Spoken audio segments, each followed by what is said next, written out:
Defence की सफल तैयारी केवल त्रिशूल डिफेंस एकेडमी के साथ पाएं recorded lectures, exclusive study material, extra study notes, doubt clearing sessions और भी बहुत कुछ। डिफेंस की तैयारी होगी पूरी क्योंकि टीडीए है ना। आज ही डाउनलोड करें देश का नंबर 1 टीडीए लर्निंग ऐप। नमस्कार एंड जय हिंद। मैं दीपक पांडे आप सभी का त्रिशूल डिफेंस एकेडमी के ऑनलाइन प्लेटफॉर्म पे स्वागत करते हैं। जैसे कि आज के लेक्चर में हम लोग यह देखेंगे, आज की वीडियो में हम लोग यह देखेंगे कि SSC GD staff selection commission की जनरल ड्यूटी के अंतर्गत जो भी पद होते हैं, जो भी वैकेंसी होते हैं, जैसे आप आईटीबीपी, सीआईएसएफ, बीएसएफ, ये सारे जो है कांस्टेबल की पोस्ट वैकेंसी उसमें क्या होती हैं, शामिल करी जाती हैं। तो उसके लिए आज हम लोग जीके का सिलेबस क्या करेंगे, डिस्कस करेंगे कि आखिर जनरल नॉलेज या सामान्य ज्ञान का वह कौन कौन सा टॉपिक्स है या वह कौन कौन सा सिलेबस है जिसको हमको इसके अंतर्गत क्या करना है, पढ़ना है। तो सबसे पहले हम लोग इसके क्वेश्चंस को क्या करेंगे, डिस्कस करेंगे कि नंबर ऑफ क्वेश्चंस कितने आते हैं, कितने मार्क्स के होते हैं, एक एक सेक्शन से कितने कितने क्वेश्चन पूछे जाते हैं, इन सभी बातों को हम लोग डिस्कस करेंगे। फिर सिलेबस देखेंगे और सिलेबस के बाद हम लोग देखेंगे इससे संबंधित कुछ क्वेश्चन हमने तैयार किया है, उस क्वेश्चन को सॉल्व भी हम लोग क्या करेंगे। तो चलिए आइए स्टार्ट करते हैं। और सबसे पहले अब आइए देखते हैं कि एसएससी जीडी के लिए जो सिलेबस तैयार किया गया है उस सिलेबस के बेसिस पे कितना समय होता है एग्जाम के लिए और कितने क्वेश्चन किस तरीके से पूछे जाते हैं। सबसे पहले अगर आप आएंगे तो इसमें 4 सेक्शन आपको दिखेंगे। एक दिखेगा general intelligence and reasoning, general intelligence and reasoning का सेक्शन। दूसरा सेक्शन है general knowledge and general awareness. तीसरा सेक्शन है एलिमेंट्री मैथमेटिक्स। और उसके अलावा अगर आप आएंगे तो आपको दिखेगा इंग्लिश और हिंदी। तो इंग्लिश या हिंदी आपको क्या करना है, चूज करना है। तो इस प्रकार अगर आप आएंगे general intelligence and reasoning, general knowledge and general awareness, elementary mathematics और इंग्लिश या ऑब्लिक हिंदी। तो इस प्रकार अगर आप आएंगे तो यहाँ से भी 25 क्वेश्चन रीजनिंग से, 25 क्वेश्चन जीके एंड जीए से, 25 क्वेश्चन अगर आप आएंगे तो एलिमेंट्री मैथमेटिक्स से और 25 क्वेश्चन आपको हिंदी या इंग्लिश ऑब्लिक से क्या किया जाएगा, पूछा जाएगा, जो आप क्या करेंगे, चूज करेंगे। तो इस प्रकार अगर आप आएंगे तो 25 क्वेश्चन 25 मार्क्स का, 25 क्वेश्चन 25 मार्क्स का, 25 क्वेश्चन 25 मार्क्स का। उसके अलावा टोटल 100 क्वेश्चन और 100 मार्क्स का आपका जो है पेपर होगा। उसके लिए टाइमिंग होगा 90 मिनट। 90 मिनट का मीन्स होता है 1 आवर 30 मिनट। कहने का मतलब 1.5 घंटे का समय होगा। 1.5 घंटे में आपको 100 क्वेश्चन क्या करने हैं, सॉल्व करने हैं। 100 क्वेश्चन 100 मार्क्स के हैं और इन 100 क्वेश्चन में 25 क्वेश्चन आपको रीजनिंग से मिलेगा, 25 क्वेश्चन जीके से मिलेगा, 25 क्वेश्चन मैथ्स से मिलेगा और 25 क्वेश्चन इंग्लिश या हिंदी से क्या किएगा, पूछा जाएगा। तो इस प्रकार इस तरीके से आप रणनीति बना सकते हैं, रीजनिंग को तैयार करके, जनरल अवेयरनेस को तैयार करके, एलिमेंट्री मैथमेटिक्स को तैयार करके और उसके अलावा इंग्लिश या हिंदी को तैयार करके। फिर आइए देखते हैं कि सिलेबस में जीके के अंतर्गत क्या क्या चीज़ें हम लोगों को पढ़नी है। तो अगर जीके में अगर आप आएंगे तो जीके के अंतर्गत this section will be assessing the candidates general awareness of the day to day activities around. कहने का मतलब जनरल अवेयरनेस के अंतर्गत वह कैंडिडेट का यह चेक करने के बारे में सोचता है कि क्या कैंडिडेट अपने आसपास के सराउंडिंग में जो इशूज घट रहे हैं, जो इवेंट घट रहा है, जो घटनाएं घट रही हैं, उस घटनाओं को लेके वह जागरूक है या नहीं, अवेयर है या नहीं। तो उसके पीछे आयोग का या कमीशन का मोटिव यही होता है कि वह बच्चे के जनरल अवेयरनेस को क्या करे, चेक करे। उसके अलावा अगर आप आएंगे the candidates must have vast knowledge of current events end of such matters of everyday observations. तो कहने का मतलब एवरीडे करंट इवेंट में जो डेवलपमेंट हो रहे हैं उस डेवलपमेंट को आपको ऑब्जर्व करना है और उस ऑब्जर्वेशन के बेसिस पे आपको फैक्ट्स को तैयार करने हैं और आपके एग्जाम में उस सेक्शन से क्वेश्चन पूछे जाते हैं। जैसे कि राष्ट्रपति कौन है, प्रेसिडेंट के द्वारा कोई कन्वेंशन किया गया है, या प्रेसिडेंट के द्वारा कोई इंपॉर्टेंट रूल बनाया गया है, या प्रेसिडेंट के द्वारा किसी व्यक्ति को कोई अवार्ड दिया गया है, तो ये सारी चीज़ें आएंगे तो इससे संबंधित क्वेश्चन आपसे पूछ दिया जाता है। जैसे सपोज दैट अफगानिस्तान में तालिबान ने क्या कर लिया है, पूरी तरीके से उसको कब्जे में ले लिया है, तो तालिबान से संबंधित जो है आपसे क्वेश्चन, अफगानिस्तान से संबंधित क्वेश्चन क्या कर सकता है, पूछ सकता है। या हो सकता है पूछ दे कि अफगानिस्तान की राजधानी क्या है, अफगानिस्तान के वो राष्ट्रपति कौन थे, उनका नाम क्या था जिन्होंने इस्तीफा दे दिया और देश छोड़ दिया। तो इस प्रकार कहने का मतलब इस तरीके से करंट अफेयर्स से संबंधित आपके एग्जाम में क्वेश्चन पूछे जा सकते हैं। तो अगर एग्जाम में अगर आप आएंगे तो एक सेक्शन जो आपका होगा जीके जो होगा वो स्टैटिक पोर्शन होता है, उसमें किसी प्रकार का चेंजेस नहीं होता। कहने का मतलब जो 10 साल पहले रहा होगा, 20 साल पहले रहा होगा, वो आज भी रहेगा और आगे आने वाले समय में भी रहेगा, उसमें किसी भी प्रकार का चेंज नहीं होगा। उसके अलावा जनरल अवेयरनेस या आप कह सकते हैं करंट इवेंट या आप कह सकते हैं कि समसामयिकी, जो आपके आसपास घटनाएं, नई नई घटनाएं घट रही हैं, उन इशूज को आपको क्या करना है, ऑब्जर्व करना है, और उस ऑब्जर्वेशन के बेसिस पे आपको फैक्ट्स आपके कॉपी में नोट करके उसको तैयार करने हैं, जिससे आप एग्जाम में अगर क्वेश्चन पूछा जाए तो आप उस क्वेश्चन को क्या कर सके, सही कर सके। तो इस प्रकार अगर आप आएंगे तो आपको स्टैटिक पोर्शन के साथ साथ आपको करंट इवेंट पे भी फोकस करना पड़ेगा, और इन दोनों सेक्शन को मिला देगा तो आपके एग्जाम में जो क्वेश्चन पूछा जाएगा 25 क्वेश्चन 25 मार्क्स का। अब आइए देखते हैं सिलेबस में आखिर जीके के अंतर्गत आपको क्या क्या चीज़ें देखनी है। अगर जीके के अंतर्गत आप आएंगे तो जीके के अंतर्गत ये सारी बातें आपको क्या होंगी, इतने टॉपिक्स हम लोग क्या करेंगे, देखेंगे, जिसमें अगर आप आएंगे तो स्पोर्ट्स का सेक्शन होता है, स्पोर्ट के सेक्शन से भी क्वेश्चन पूछा जाता है। जैसे अभी world cup T20 world cup होने वाला है, अभी टोक्यो ओलंपिक क्या हुआ है, गेम उसको फिनिश हुआ है। उसके अलावा अगर आप आएंगे तो जो इम्पोर्टेंट गेम होते हैं, जैसे टेस्ट मैच चल रहा है इंडिया इंग्लैंड के बीच, तो उससे संबंधित आपसे क्वेश्चन क्या कर देता है, पूछ देता है। उसके अलावा अगर आप आएंगे, जैसे अभी राजीव गांधी जो स्पोर्ट अवार्ड था, राजीव गांधी खेल पुरस्कार, उसके नाम को क्या कर दिया गया है, चेंज कर दिया गया है, तो उससे भी क्वेश्चन पूछ सकता है कि खेल के क्षेत्र में सबसे बड़ा अवार्ड कौन है भारत में।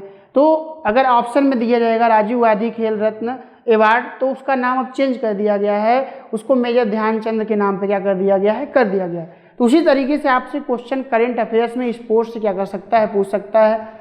तो स्पोर्ट को आपको क्या करना पड़ेगा, ध्यान में देखना पड़ेगा। तो स्पोर्ट में सिर्फ आपको क्रिकेट या हॉकी पे ही फोकस नहीं करना है, टेनिस पे भी फोकस करना है, टेबल टेनिस पे फोकस करना है, एथलीट्स पे फोकस करने हैं, क्योंकि वहाँ से आपके एग्जाम में क्वेश्चन पूछे जाते हैं। उसके अलावा दूसरा सेक्शन है हिस्ट्री। तो हिस्ट्री पे अगर आप आएंगे तो हिस्ट्री के अंतर्गत आपको 3 सेक्शन मिलेंगे, एक एंशिएंट हिस्ट्री का, दूसरा मेडिवल हिस्ट्री का, और तीसरा जो है मॉडर्न हिस्ट्री का। मॉडर्न हिस्ट्री आधुनिक भारत का इतिहास, तो ये प्राचीन भारत इसे बोलते हैं, प्राचीन भारत का इतिहास।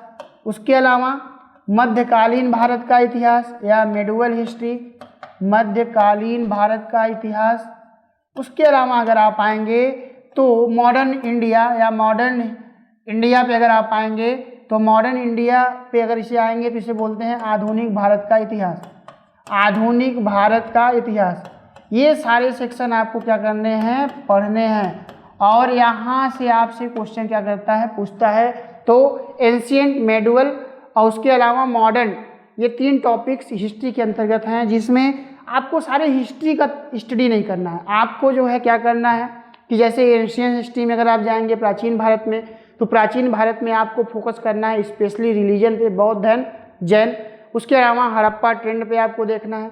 उसके अलावा मौर्य आपको देखना है, गुप्त देखना है। मौर्य गुप्त से होते हुए आप मेडिवल हिस्ट्री में आ जाइए, और मेडिवल हिस्ट्री में दिल्ली सल्तनत का टॉपिक है, उसको देखते हुए।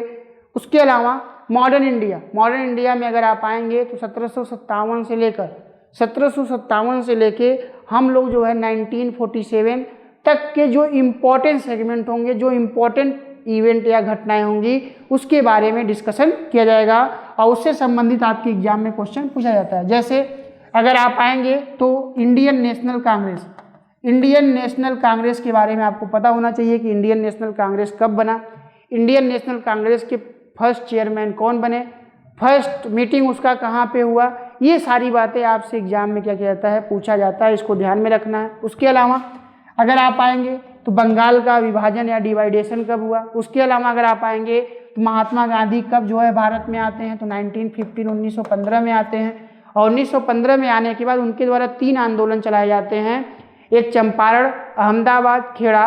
और चंपारण, अहमदाबाद, खेड़ा के आंदोलन में उनको जब सफलता मिलता है तो उनका कॉन्फिडेंस, उनका आत्मविश्वास और क्या होता है, बढ़ता है। उसके बाद महात्मा गांधी के द्वारा असहयोग आंदोलन, सविनय अवज्ञा आंदोलन और भारत छोड़ो आंदोलन चलाया गया। और भारत छोड़ो आंदोलन के बाद जो है पूरी तरीके से भारत क्या हो गया, फ्री हो गया। इस प्रकार हम लोग हिस्ट्री के अंतर्गत ये सारे टॉपिक्स करेंगे।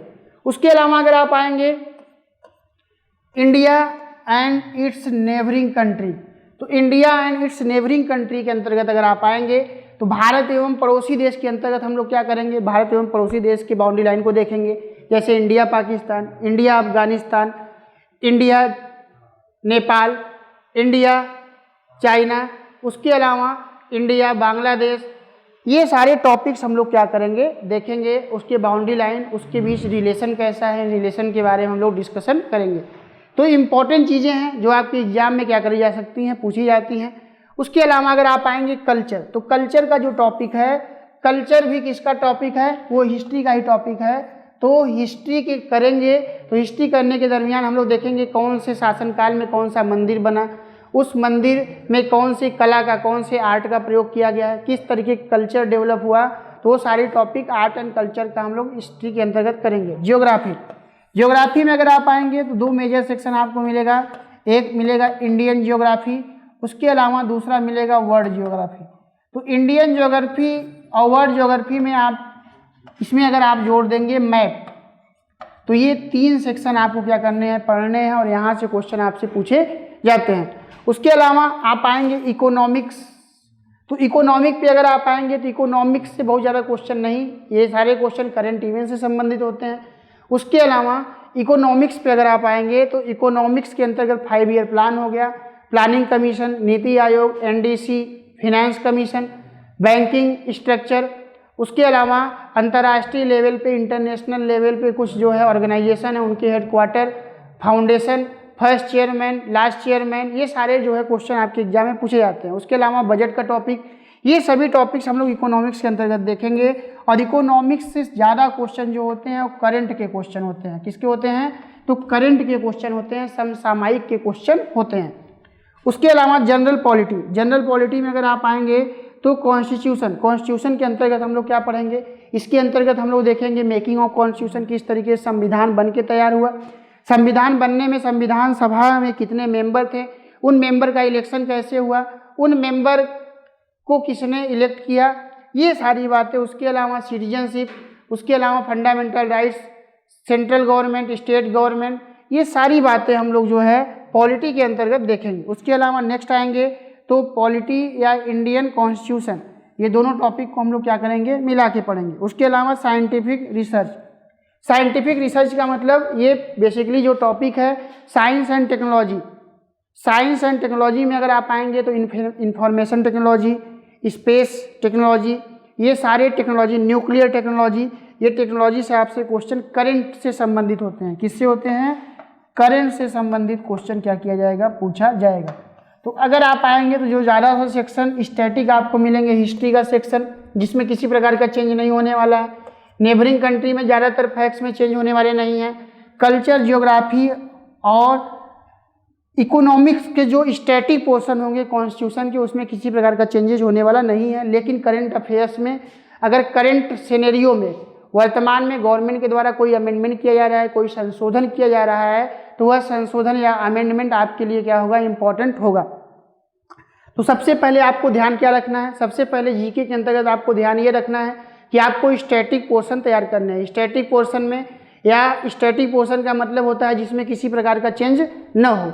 तो वैसे स्टैटिक टॉपिक में हिस्ट्री, पॉलिटी, ज्योग्राफी, इकोनॉमिक्स के सेक्शन आपको नोट्स बनाने के बार बार क्या करने हैं, रिवीजन करने हैं। उसके अलावा अगर आप आएंगे तो जो करंट इवेंट का टॉपिक है, एक मार्केट से आप कोई भी करंट अफेयर्स का बुक लेके अपने करंट के टॉपिक को क्या कर सकते हैं, रिवाइज कर सकते हैं। तो इस प्रकार उसके अलावा आपको क्या करना है कि प्रीवियस ईयर के क्वेश्चन और ऑब्जेक्टिव टाइप क्वेश्चन अधिक से अधिक क्या करने हैं, सॉल्व करने हैं। ऐसा करेंगे तो आपका टॉपिक न केवल तैयार होगा, उसके अलावा आप जो है MCQs में मास्टरी भी क्या कर लेंगे, हासिल कर लेंगे। तो जितना अधिक MCQ सॉल्व करेंगे, MCQ से रिलेटेड क्वेश्चन में आपको डाउट या प्रॉब्लम उतना ही कम होगा। तो सिलेबस के अंतर्गत इतना ही। अब हम लोग जो है इससे संबंधित इम्पोर्टेंट क्वेश्चन को क्या करेंगे, डिस्कस करेंगे। तो थैंक यू एंड जय हिंद। डिफेंस की सफल तैयारी केवल त्रिशूल डिफेंस एकेडमी के साथ। पाएं recorded lectures, exclusive study material, extra study notes, doubt clearing sessions और भी बहुत कुछ। डिफेंस की तैयारी होगी पूरी, क्योंकि TDA है ना। आज ही डाउनलोड करें देश का नंबर 1 TDA लर्निंग ऐप।